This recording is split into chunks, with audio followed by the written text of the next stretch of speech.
পরীক্ষার খাতায় ভবিষ্যতের স্বপ্ন আঁকছিল দশম শ্রেণীর শিক্ষার্থী সাবিকুন নাহার, কিন্তু সেই স্বপ্ন থেমে গেল নির্মম এক মৃত্যুর মধ্য দিয়ে। রাজধানীর দনিয়ার ব্রাইট স্কুল অ্যান্ড কলেজের এই ছাত্রীর মৃত্যু ঘিরে এখন উত্তাল পুরো শিক্ষাঙ্গন। বৃহস্পতিবার সকাল থেকে স্কুলের সামনে বিক্ষোভে ফেটে পড়ে শিক্ষার্থীরা। লিটনের বিচার চাই, সাবিকুন মরল কেন, এমন স্লোগানে প্রকম্পিত হয়ে ওঠে পুরো এলাকা।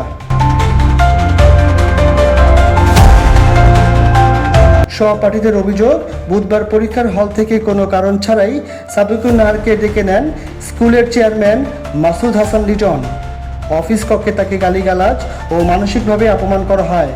পরে তার মাকে ডেকে এনেও অভিযোগ করা হলে পরিবারের কাছ থেকেও বকাঝকা শুনতে হয় কিশোরী এই শিক্ষার্থীকে। শিক্ষার্থীদের দাবি, এই অপমান সহ্য করতে না পেরে বিকালে নিজ বাসায় গলায় ফাঁস দেয় সাবিকুন। তাদের ভাষায় এটি আত্মহত্যা নয়, বরং প্রাতিষ্ঠানিক নির্যাতনের ফল। এদিকে চেয়ারম্যান মাসুদ হাসান লিটনের বিরুদ্ধে আগে থেকেও ছাত্রীদের হয়রানি, ভয়ভীতি ও অসদাচরণের অভিযোগ রয়েছে বলে জানিয়েছেন শিক্ষার্থীরা। অভিযোগ উঠেছে, রাজনৈতিক প্রভাব ব্যবহার করে দীর্ঘদিন ধরে বেপরোয়া আচরণ করে আসছিলেন তিনি। এই ঘটনার বিষয়ে স্কুলের ঊর্ধ্বতন কর্মকর্তাদের সাথে ফোন দিলে তারা দায়সারা বক্তব্য দেন।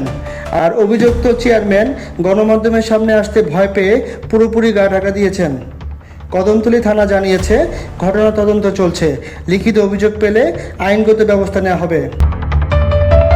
একটি শিক্ষা প্রতিষ্ঠানের একজন শিক্ষার্থীর এমন মৃত্যু এখন নাড়া দিয়েছে পুরো দেশকে।